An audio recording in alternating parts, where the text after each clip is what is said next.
I'm Chris Carter of the Locked On Steelers podcast. We're back from the weekend, and I'm here to give you my perspective, not just a breakdown of Steelers versus Colts, but the long-term impact of where I think this game actually holds for how the Steelers are going to look forward into this season and beyond.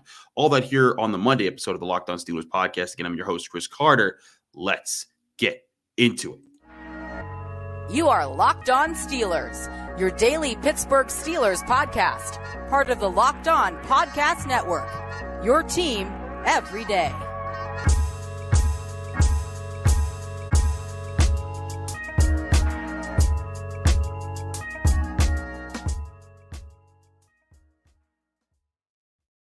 Hello and welcome to the Locked On Steelers podcast. I'm your host, Chris Carter, bringing you your daily dose of all things on the Pittsburgh Steelers. As always, you can find the show on the Apple, Spotify, Google Podcasts, and Odyssey, especially on YouTube. If you're watching this video on YouTube, hit the like button in the video if you enjoyed. Hit the subscribe button on our YouTube channel to get all of our daily Monday through Friday episodes, as well as our bonus content. We thank you for making us your first podcast listen every day, because we are your team every day here on the Locked On Podcast Network. Today's episode is brought to you by PrizePicks. PrizePicks is just daily fantasy made easy. Pick 2 to 5 players, and if they score more or less than their PrizePicks projections, you could have to 10 times your money on any entry. First-time users can receive up to a 100% instant deposit match, up to $100 with promo code Locked On. That's LOCKEDON, Locked On at PrizePicks.com, or download the PrizePicks app.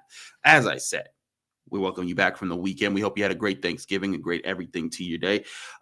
If you're watching on YouTube, or if you're not watching on YouTube, welcome to my new space. This is no longer the wooden panel background of 1970s Pittsburgh interior decorating. So y'all could stop saying I live in a sauna on YouTube. Thanks for everyone who did that. This has been in the works for a while. Pardon our dust, please, because I'm still very much in the middle of fixing up this room. It took a long time to soundproof it and to make sure I had everything right for the specs that I needed, because it took a while for me to set up that other studio to make that work when I did make it work. So I wanted to make sure things were right. We're still not perfect here. So if the sound's not perfect, or if you're like, why is there nothing on the wall behind you?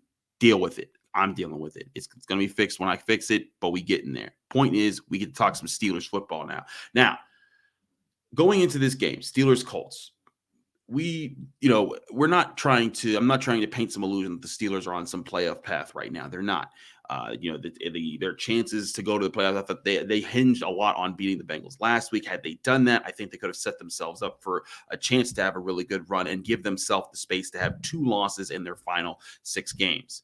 Or 7 games, excuse me. But now they can only have 1 loss in that stretch, and that's where I think that they fall short there. I still feel confident that this team does find a way to at least get to 8 wins by the end of the season. But now I find it tough to see them finishing 9-8 when they need to, again, lose all but 1 game, and they have to play the Ravens twice.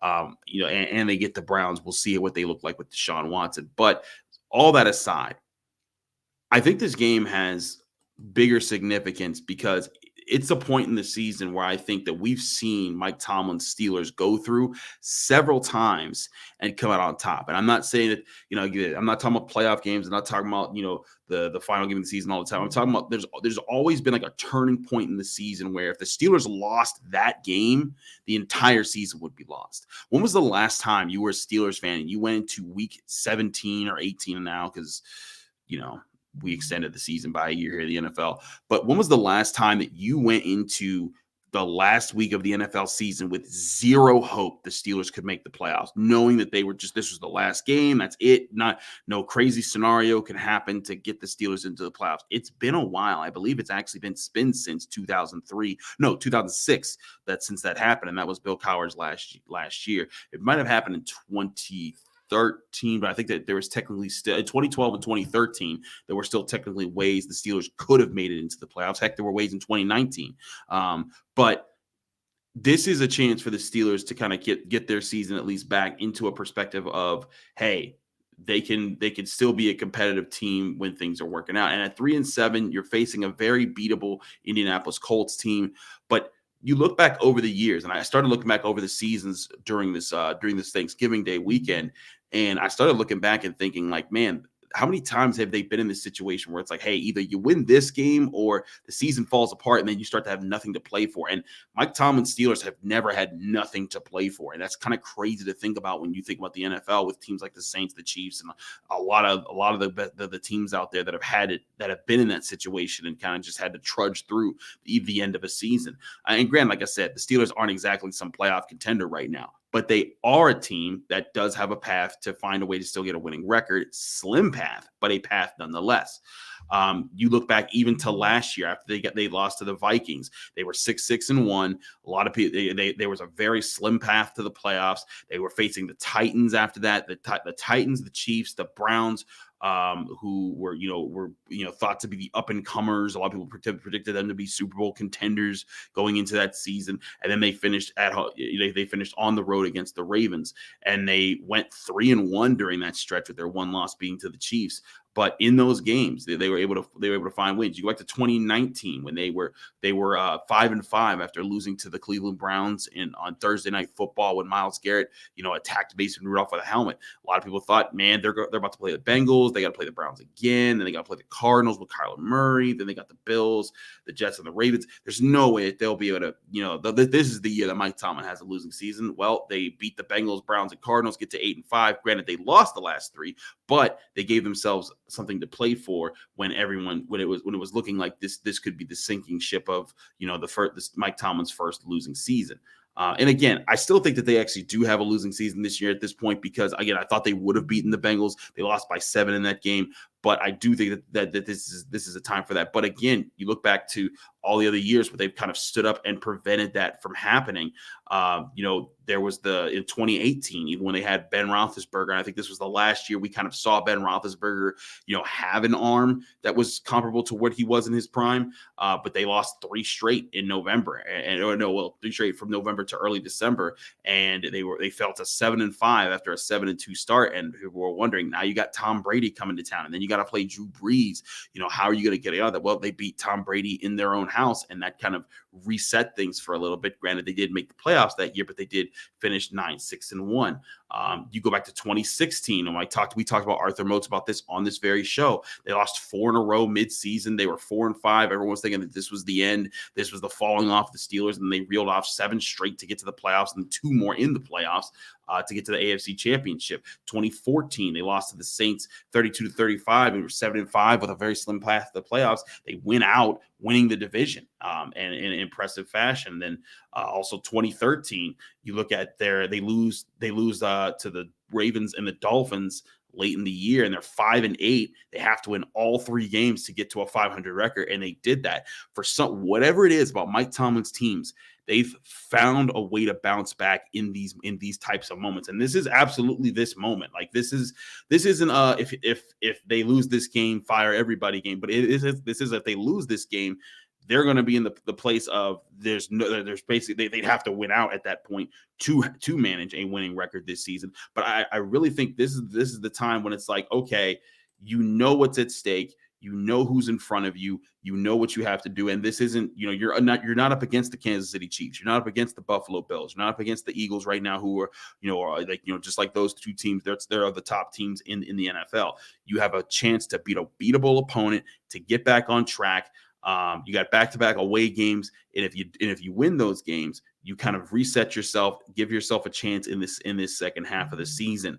But I think it's also interesting to look back historically and compare it to this team now, to see how those games are won and how I think these next few games need to be won. We'll talk about that in just a minute here on the Locked On Steelers podcast. Don't go anywhere. But first, we got to talk to you guys about Audible. Y'all know about Audible. If you don't know about Audible, get your life together, because it's one of the best ways to listen to audiobooks out there. But Audible is also releasing a new slate of football podcasts that we're sure that you're going to love.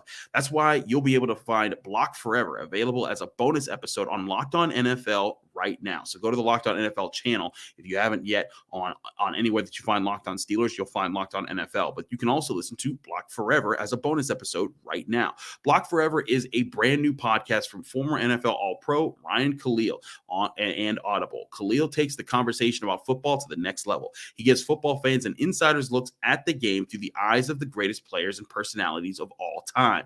New episodes of Block Forever will be recorded and released every week ahead of Thursday Night Football. Head over to Locked On NFL for a sneak peek of Block Forever or catch the full series available anywhere you get your podcasts. Audible. Get in the game.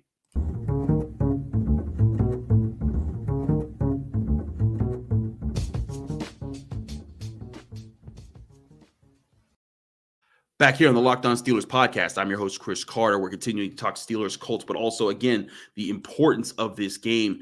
When I look back at those years when the Steelers made a turnaround from Mike Tomlin, it was their defense that made those turnarounds happen. Even in years that they weren't that good at defense. Like last year, they had the worst rushing defense in the NFL. The first time they did that since like 1945 or something like that. And it was still the defense that stood up in that game and in those games and found ways to win. The Titans, they were a good team last year. They held the Titans to 13 points. The Browns come to Pittsburgh. They hold them to 14 points. They play the Ravens in Baltimore. They hold them to 13 points, granted with a backup quarterback, but still, we see plenty of backup quarterbacks, put up some good points on teams in the NFL. It was the defense that got them those last 3 wins that pushed them to a 9-7-1 record that got them to the playoffs. It was the same thing, in 2019 when they were playing with Devlin Hodges and Mason Rudolph. The defense carried them the whole season, but especially when they were 5-5, they needed 3 straight wins to get to 8 wins. They allowed 10 points to the Bengals in a win. They allowed 13 points to the Browns in the win, and they allowed 17 points to the Kyler Murray-led Cardinals in a win. You go back to 2018 when they beat the Patriots late in the season there to kind of balance themselves out. They only allowed 10 points to Tom Brady and the New England Patriots. That was something there. You go back to 2016. You look at some of these wins here: 9 points to the Browns, 7 points to the Colts, 14 points to the Giants, 20 points to the Bills, 20 points to the Bengals. And then there were a few times later in the season where they did give up some points to the Ravens and the Browns. But the defense also holding the Dolphins and the Chiefs to 12 and 16 points in the playoffs. The defense has been the resilient part of Mike Tomlin's best stands to avoid losing seasons and even get the Steelers to the playoffs. The question is, can they do it this year? Now, if you look at what the Steelers have done defensively this year, they're not overly great. They're not the elite group that I said they needed to be for this team to be a playoff team. And frankly, I think that's tied to a lot of what's going on right now. And yes, that's not about just everyone's not saying that guys like Minkah Fitzpatrick and Cam Heyward aren't fighting hard, but obviously TJ Watt not being there will make you not an elite defense. With how great he's been, and a lot of this defense was built around him being able to be there. But you look at the Steelers' defensive rankings right now; they're giving up the seventh fewest rushing yards in the NFL, 5th fewest when it comes to yards per attempt. But they are giving up the most passing touchdowns in the NFL, the second most passing yards in the NFL, and you see inconsistencies there. But I look at these upcoming games as an opportunity for them to kind of set the record straight about a few things there. They've gotten guys back healthy. This is why I said that the last game against the Bengals I felt was a game plan letdown, because it wasn't their biggest playmakers that weren't making plays. It was that their scheme was getting exposed and that Joe Burrow was picking at the role players on defense. And this is a defense that when you have that many skilled, star players, those star players are supposed to do enough to make it so that the role players who might have bigger weaknesses to pick at don't get picked at. And that's not what happened against the Bengals. But you look at some of the games that they have down the stretch here, and you see a lot of teams that I think fit right into the mold of being a team that you can battle with. The Colts being a prime example of that. The Colts right now, offensively, you think that with Jonathan Taylor and Quentin Nelson and that offense, they'd be running the ball on everybody. Well, they're the 26th ranked rushing team right now, 25th in yards per attempt. They haven't been that good they've been terrible on the offensive side of the ball. Heck, they rank higher in passing numbers in those respects as far as yards, yards per game and then yards per attempt. But I look at this again and say, hey, you got an opportunity to beat that team there with this defense, to stand up. Terrell Austin, Brian Flores, Mike Tomlin, they were the group that was going to bring this group together. And yes, again, losing TJ Watt hurts, but you still got Devin Bush, who's playing better football this year. You brought in Larry Ogunjobi, who's playing better football than what you had next to Cam Heyward last year. Alex Highsmith has improved. You kept around Cam Sutton, Levi Wallace. You kept around Akella Witherspoon, although he's out for this game. you got veterans in the cornerback room. Terrell Edmonds is still there. Minkah Fitzpatrick's there. This is the chance for you to dominate against some teams like the Colts, like the Falcons, like the Ravens, like the Panthers. And I'd say the Ravens not dominate. The Ravens are going to be one of their tougher teams, but this defense has to be the defining part of, I think, what pushes the Steelers back into the conversation of, they might actually finish at or around 500 this year. Because right now at 3-7, you're not in that conversation. A lot of people are picking the Steelers to probably lose most of their games the rest of the way. I don't know if that's going to happen, because again, I think this team can beat a lot of the teams, but they they have to find a way to do that. Otherwise, they will be in those conversations. And for me, again, this comes down to, game planning well. This comes down to the execution of the players on the field. And this isn't necessarily a fireable moment, but I think that this is something that can springboard into a successful season next year. I sat there and I covered the Pitt football team in the end of 2020. They went winless in October, and then they went 3-1 in November back in that year. And that was Kenny Pickett's next to last season. And with that strong finish, Kenny Pickett could have gone to the NFL that year, but he said, you know what? No, this team's got potential. We had a really strong finish. Let's springboard that into a really great 2021. And that's when Pitt won the ACC championship that year. That's the best year that Pitt football has had since like the 80s. Point being, the Steelers, not that they're the same thing as Pitt football and not that they're going to follow the same trajectory, but you can ride a similar wave there. You've got a young team that's looking to just spring. They're looking for the spark.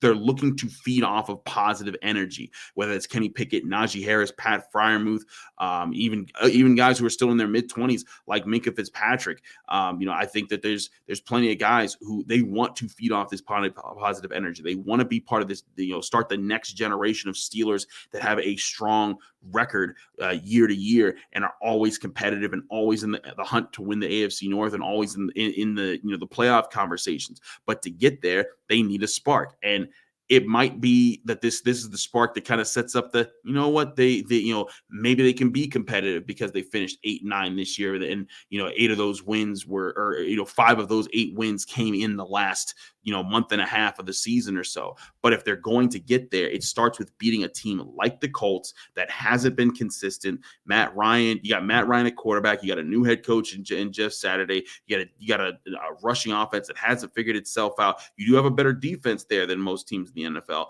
But still, you have to find ways to win, and it has to be. I think it has to be the Steelers' defense that kind of sets the tone there. And if they set the tone, it takes the pressure off of Najee Harris and Kenny Pickett and those guys. And I guess I should have said Kenny Pickett with the young guys as well when I was talking about that. But you get my point.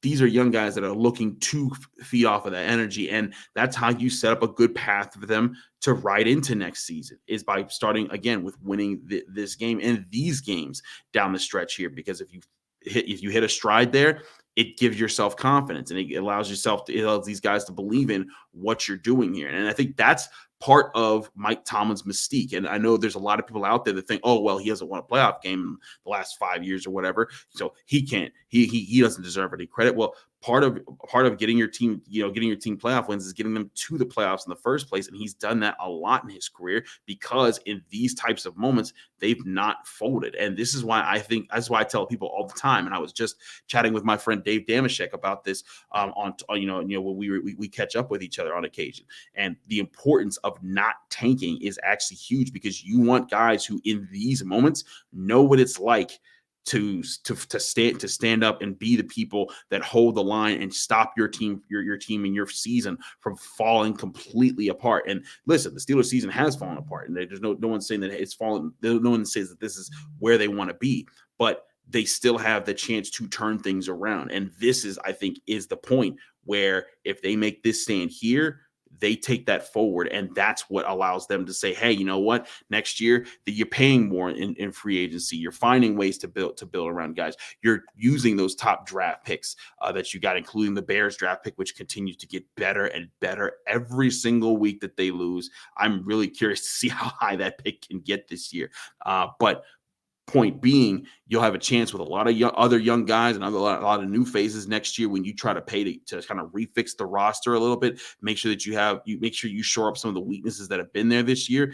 And then maybe that's when you start your run. Maybe that's when you say, hey, you know what? You're a better running football team because now you've invested in the offensive line. Najee Harris is in his third year. He'll know more about how to handle situations. He'll be more adjusted to the NFL. Kenny Pickett will be in his second year. He'll be more adjusted to the NFL. And the defense, again, you're going to have your playmakers out there. Most likely you're going to have Cam Heyward, TJ Watt, and Minkah Fitzpatrick still. And maybe you still have Alex Highsmith. Maybe Devin Bush is still around, and maybe he's playing better the way he is. And if you've invested in a top corner or another defensive playmaker, they're adding into that. There's a lot of things that I really think could work in the Steelers' favor. But again, before we even get there, they have to beat this Colts team tonight on Monday Night Football in Indianapolis.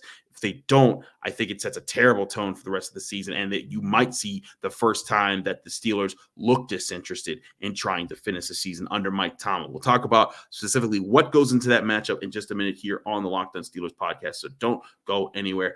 But first, we got to talk to you guys about PrizePicks. Now, if you don't know about PrizePicks, I've said it a bunch here, but PrizePicks is daily fantasy made easy. When you go to PrizePicks and you're trying to win money, most daily fantasy options will try to force you to pick an entire team of players again in a pool of millions of people who are competing against you. But PrizePicks, it's a lot easier and a lot faster than that. All you do, you pick 2 to 5 players that you think you know how their fantasy day is going to go. Then PrizePicks has a projection. All you have to do is say for that stat that PrizePicks has projected, they have more or less than that stat. And you can make as many entries as you want in PrizePicks, and if you win, you can win up to 10 times your money on any entry. You're not competing against others. It's just guessing right on more or less picks against PrizePicks. And PrizePicks doesn't just do the NFL. They also do NBA, NHL, college sports, and so much more. So download PrizePicks today or go to the PrizePicks app or go to PrizePicks.com to sign up and play daily fantasy sports there on PrizePicks. And first-time users can receive a 100% instant deposit match up to $100 with promo code Locked On. That's LOCKEDON, Locked On, to get your 100% instant deposit match up to $100 at PrizePicks. Go to PrizePicks.com or download the PrizePicks app today.